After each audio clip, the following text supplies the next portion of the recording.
welcome to Weekends with Whitney. The music scene across South Louisiana has never been more vibrant. Here in the capital city of Baton Rouge, you can find live music venues 7 nights a week, even on a Monday. In fact, it was here at the Rue House on a Monday night that I caught up with a rare musician playing an even rarer instrument.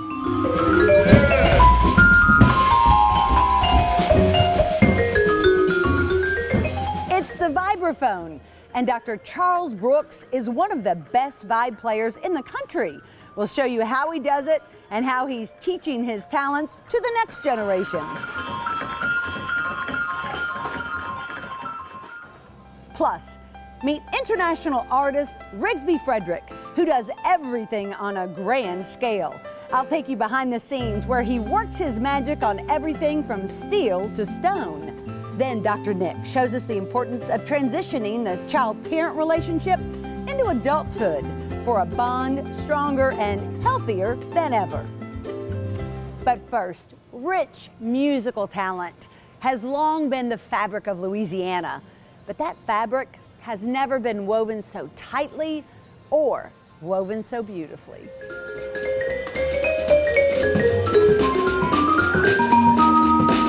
At first glance, you might think this is a xylophone, but it's a vibraphone.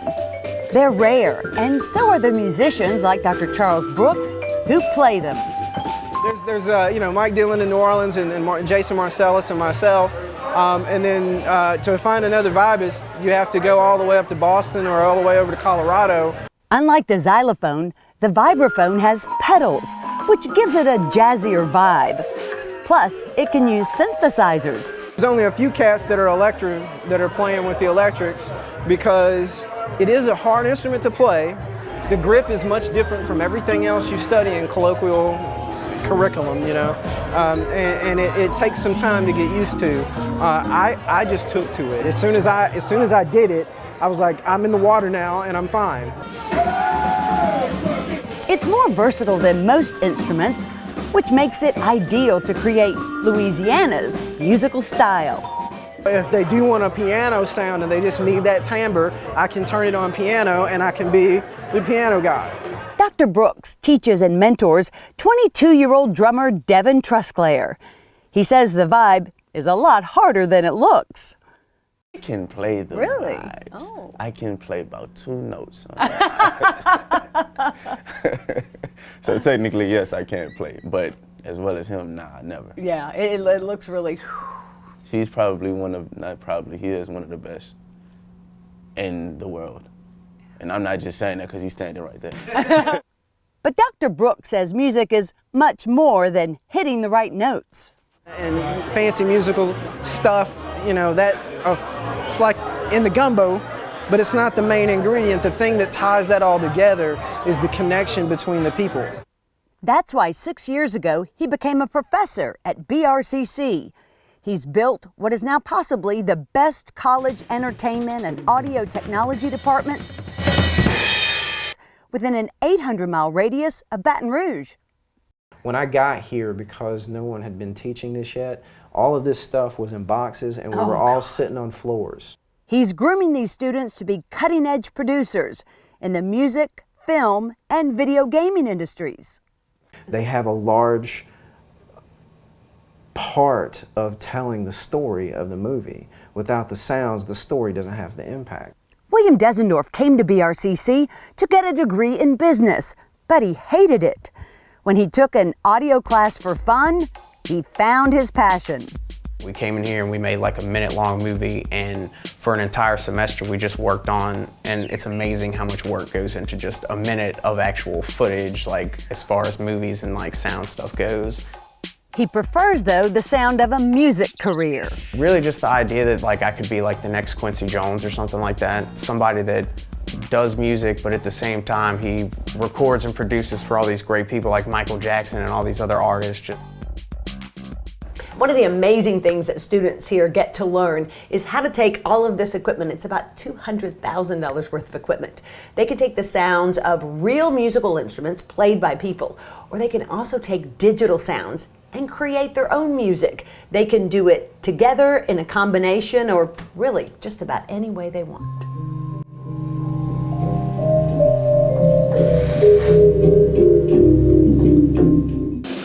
though Devin's a talented musician, he's getting an audio degree for options. That way, I won't have to play till I'm like 60. I can stop playing when I'm like 35 and pick up a real career, you know what I'm saying, that has actual benefits. Technology has advanced so much, music is now math. These days, everything is sampled from acoustic instruments and then recreated mathematically. So you get, like for instance, listen to the flute sound here. That sounds like a real flute player, yes. But it's not. It's me with a keyboard. And it's only because I know how the flute is supposed to sound. I don't play the flute. If I just solo those tracks, see, you can tell that's not exactly real now. But see, I can't. That's because you hear the breath noise. We figured out a way to mathematically mimic that as well. They're called attack transients, and every instrument has them at the beginning of every musical tone.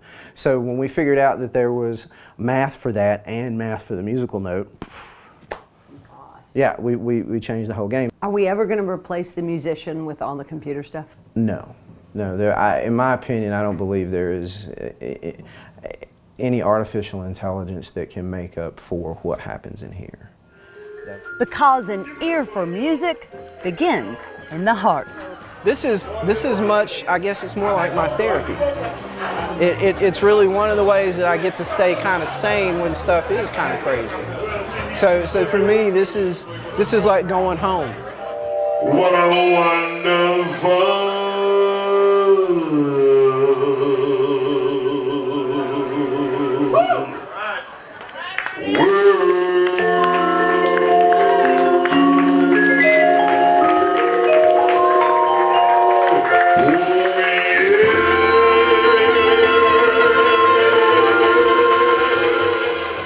To find out where he's playing next, check out his website, thecharlesbrooks.com. And still to come on Weekends with Whitney, the art of taking Mother Nature's creations and turning it into something grand and new.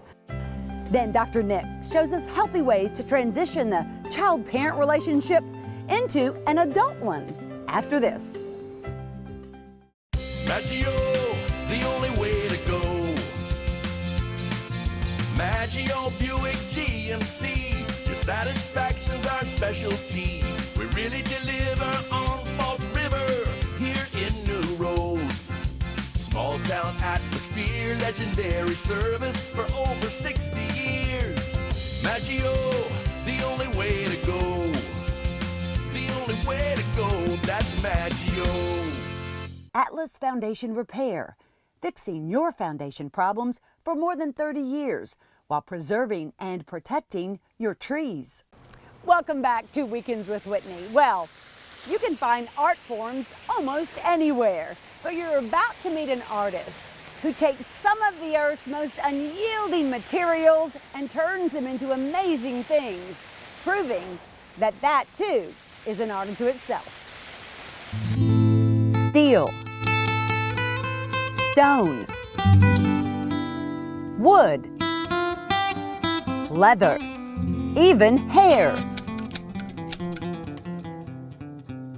All are artist Rigsby Frederick's mediums. You know, design is design. Now, as a child, I'd never dreamed I'd be so fortunate to be able to just do design. As a child growing up in Abbeville, he spent much of his time on ball fields. Yeah, I was a pretty normal child, but they kept you so busy doing, you know, basketball, football, baseball, track, choir, band, plays. My mother made sure they wore me out. He catapulted all that energy into a pole vaulting scholarship at Lamar University.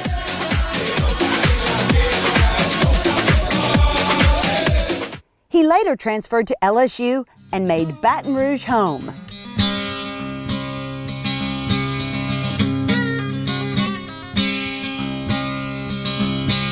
His desire to design and create then landed him in beauty school. How does a guy from Abbeville who goes to college on a pole vaulting scholarship end up being a hairdresser?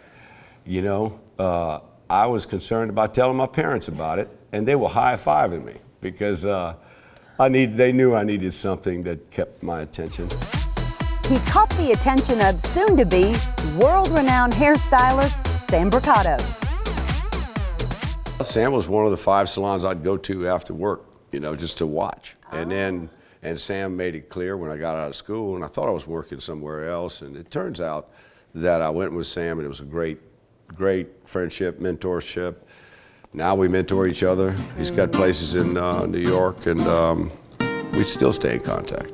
I was with Sam for 5.5, 6 years before. I was 30 years old before I opened my place.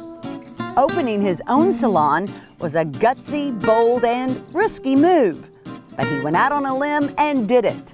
Along the way, he's made history.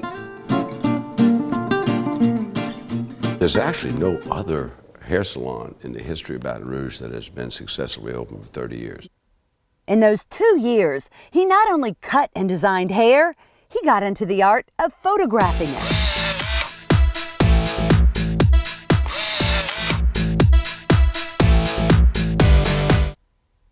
Then his dad died. He was only 59, and I wanted to do a monument for him. So that's really how, in the Abbeville Cemetery, there's a white Carrara marble. My mom has passed also, but just how I handled it. And when I started doing stone, realized, well, my God, it's not that different than hair. You start with something, and it's subtractive. Then he added metal and wood to his world of art. But what's your favorite? Boy, I have a love with all of them. Stone certainly is more sensuous and round and abstract and more similar, just very female at times. That is one of my loves for stone by itself. And then, of course, I still use a bunch of stone. And then, and then steel. Steel is steel and metal, but it's got its uses. But wood, beautiful wood, and I think that love came from my father. Had a lumber company, and he loves mixing materials, like in this piece. And this is antelope and limestone and rosewood. So that's why I say I love combining stuff. Like Rigsby, it's hard to put his art into a box. He describes it as organic, with an Asian Southwest feel. But there are no limits on what he'll design or use, like this alligator vest and this animal hat, or these wild steel-shanked heels he spent weeks fashioning for Star's fundraiser Hunks and Heels.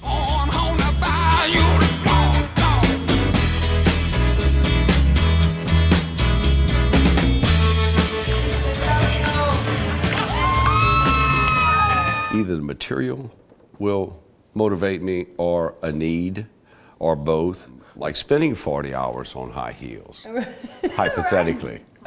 His furniture creations are as unique as he is too, like this swing chair on his porch, which is also incredibly comfortable, or this rawhide rocking chair, the saddle stool at the salon, this chair and these stools, tables. Rigsby even designs light fixtures and cool hardware like door handles. He has a whimsical, sometimes offbeat side, like this piece made of an alligator head, turtle shell, and antlers. Or this almost lifelike snake.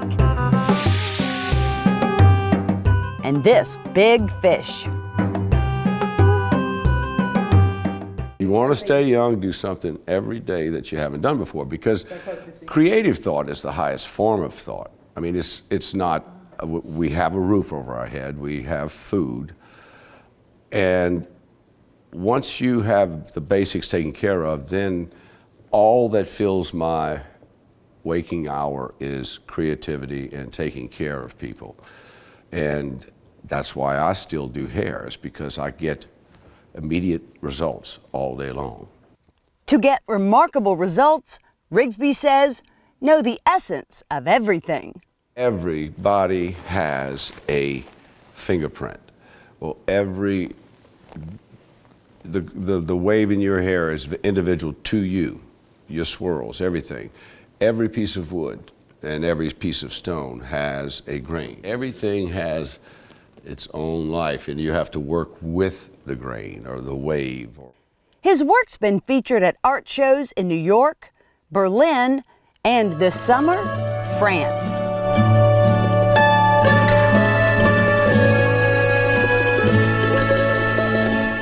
I've been fortunate. I've had a lot of people collect my work internationally, and it's just a wonderful thing. It's no wonder he's carved out a career and a calling all in one. Art's not essential for life, but it is something when you can be the fun guy and you can be a day maker. It's something that I think that's why God continues to bless all of us in this room, is because you're hopefully doing good, you know, and you're doing something for others, and in the byproduct, I mean, can you make a living? Rigsby usually has an art show once a year, usually in the summer months. But if you'd like to check out some of his art, you can stop by the salon anytime during the week. It's right off Perkins Road. And still to come on Weekends with Whitney. We turn to the art of relationships, specifically that between a parent and a child. Dr. Nick shows us how to make it stronger than ever after this. Go Roof is proud to serve the Baton Rouge and surrounding areas with our years of experience and quality service. We want more than just your roofing needs. Go Roof cares about the client and wants you to be our customer for life. Roof replacement, repair, vents, and more. Go Roof will get it done. We have excellent standing relationships with all the top insurance companies, so making your claim is fast and easy. A beautiful roof every single time at Go Roof. Call now for a free estimate.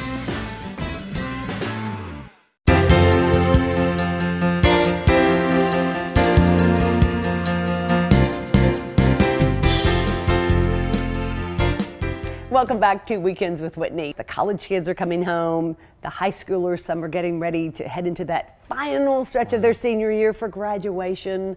Dr. Nick joins us this morning with some great advice on those relationships as they change. As they change. Parent. And to start it early. Yes. To start it early. This book that kind of tapped all this is called The Back Nine, Look Beyond Retirement, because I work a lot with elders. Yeah. And this is a book written for elders. But again, it's really more about what do you do before you get there? Sure. In terms of your children, because you know he talks about the fear of being a burden on children. You know, and oddly, children never worry about being a burden on their parents. But you're right. I hear older people always saying that I never want to be a burden. I never want to be a burden. He says that's the number one fear. Okay. But the chapter that I thought we would just take a minute on, because I just loved it. I did too. I think the latest figures are like 40 million Americans are retired. So we got a lot of people out there who are retired, and 1 in 7. Many of them have children. Okay, and as you know, as I know, as the world knows, there are a lot of 30-somethings still living at home with their 65-year-old parents. Right. And this is not a great habit for us to continue to.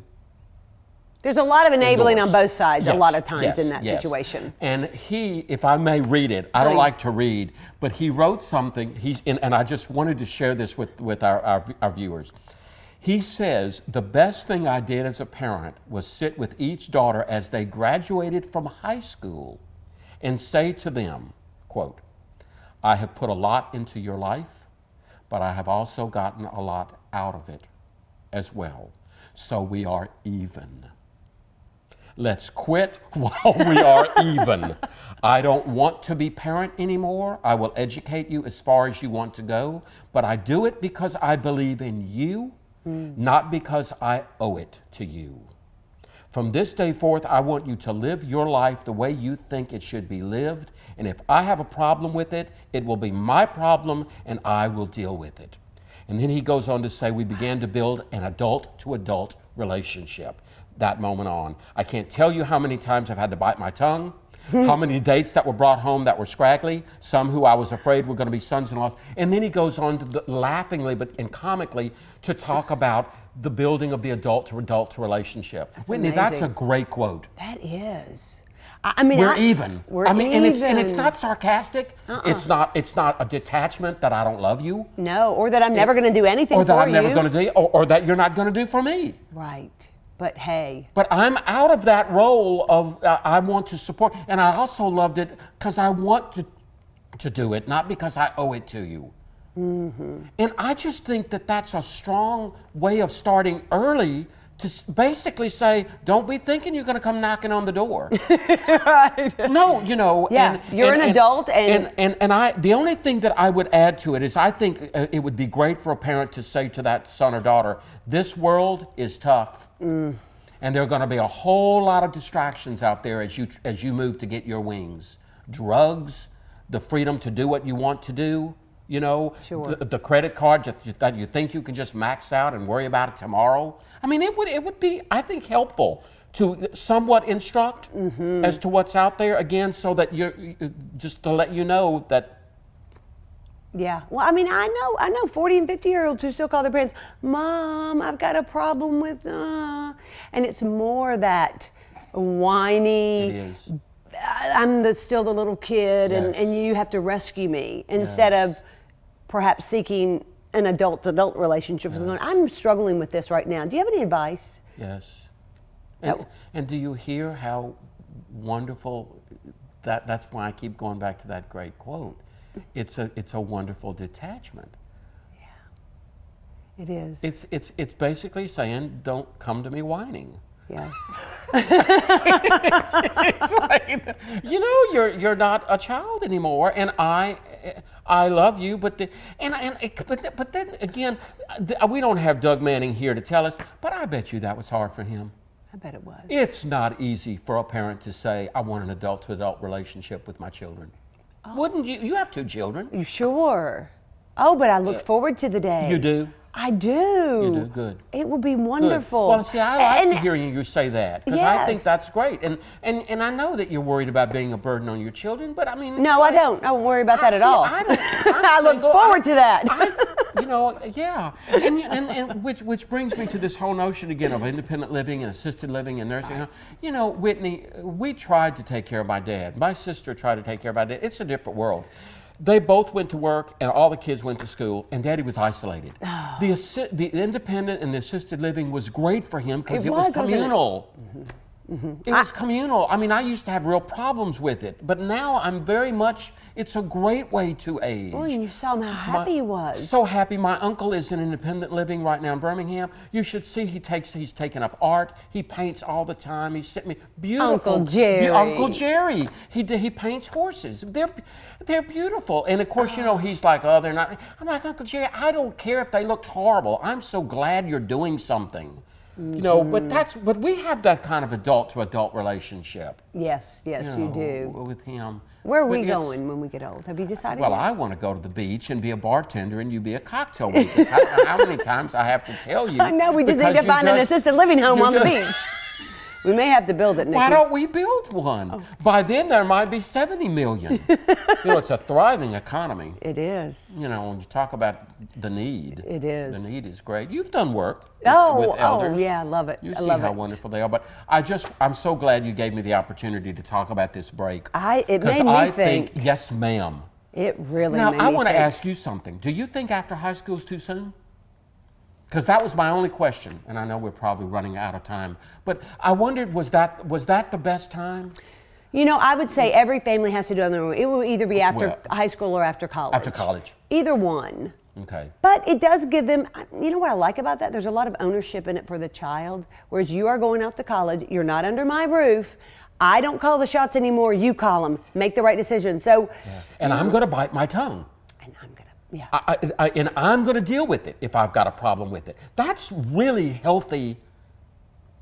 So I'm going to retract and say no. I think that conversation at high school is good. Senior, right before they head off to college. I felt like I was getting my wings when I went off to college. Oh, yes. I did. I felt like I was getting my wings, my freedom, too. and I was terrified. Were you? For sure, because the opportunities are great, but the pitfalls are great. No one's there at college to tell you to go to class. Right. Right, you have to own it. I mean, really? Heck, I went to class. I went to class all the time because I wanted to stay there. It was nirvana. It was heaven. I was skipping and dancing the whole way. Oh, I loved it. You loved. If I could go back and do any 4 years of my life. And you loved the graduate work. Oh, I did. That's You right. loved the graduate Yeah, work. I loved it. I loved school, but I'm so glad no more tests, right? Yeah, but if I may just add, I know where you also had a job. And I just think the world needs to hear that. You're right. I did. I worked through. I bet you people think Whitney Van has just had this wonderful. You were a waitress. I weren't was, you? absolutely I was. Well, you know, I was a cheerleader for a couple of years, and you got you got a scholarship, and you that worked helped. every day. And then when I stopped cheering, I did. I was a waitress at a lovely restaurant. Aren't you glad? I'm so Don't you think that was part of your independence and your I responsibility? loved having my building? own money. I hated having to ask my parents all the time for money. Of course. And then I It's felt like I adult- could spend it the way I wanted to. If I wanted the $200 pair of shoes, then by golly, I could get them. Exactly. And you know what one parent said to a child about that? Tell me. Said, absolutely, I'm going to give you $200 a month. This is a college or a high school. $100 a month, and that's it. So if you decide to buy Nikes and you don't have deodorant, don't come to me. Make it work. Because it's responsibility. It is This is what choices. he's saying. You're out there now. I'm done. Yeah. We're even. I love that. We're Yeah. even. We're even, Stephen. It's more than just about retirement, but if you're It is interested, a The great Back book. Nine, Life Beyond Retirement. Okay. Thanks. Great to see you Great as to always. see you too. Much more Weekends with Whitney coming up right after this.